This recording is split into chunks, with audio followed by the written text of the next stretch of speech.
I am a debater true and true. And there's this moment in every debate where both people are talking, both speaking in English, but both believing they sound clear. But what happens then occurs a misunderstanding. You don't agree with one another, and that's kind of the point of debates. But in debates, there are no one clear wins because it depends on some degree of subjectivity, and that subjectivity boils down to who actually wins a debate. And you see, communication is not simply words being spurred out as comparison to anything else. Light travels instantly, sound travels to your ears, but communication requires understanding. And Judge, I am going to bring you through this journey, a three-step journey. The first is that I'm going to talk about how communication serves as translation from intention to understanding. Second, how communication is important as power. And third, why communication is important in trust. Very interesting. So let's move on towards the first point of communication. Why communication serves as a bridge between intention and understanding. Back in 1986, NASA launched a program called the Space Challenger Program, where they would select a few amount of people, random citizens, to represent the United States of America in bestowing and showing the greatness of NASA and the advancement of technology. It was happy. The nation reigned, and everyone was shouting and praising all of these citizens that were going on the shuttle. But there was a breach in communication. The engineers sounded that one of the O-rings, which was necessary to propel the ship forward, had some issues. But NASA put that aside. And what happened then was 73 seconds after launch, explosions erupted.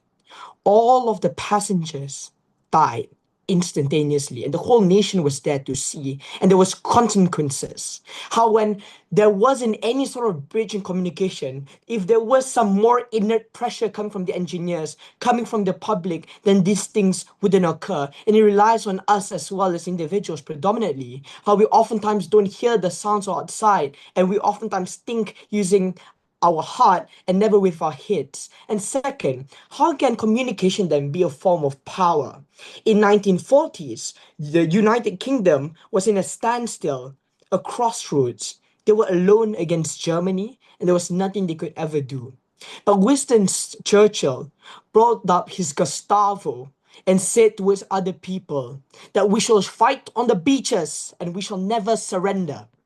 And because of those wording sentiments, what happened then sparked a revolution amongst the people, sparked an ignition for them to fight and the incentive to go against the Germans at whatever cost it take. And that power and that line of communication taught us that lines of words can bring fruit, can bring change, can bring some sort of incentive for you to procure a better life for yourself. And that is the incentive and change that we should all aspire for as individuals living in society.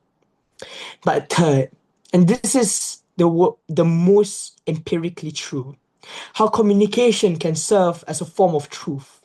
Nelson Mandela was engaged for decades by his opposition because they do not agree with his substantive points about equality, about freedom, about guises of the apartheid.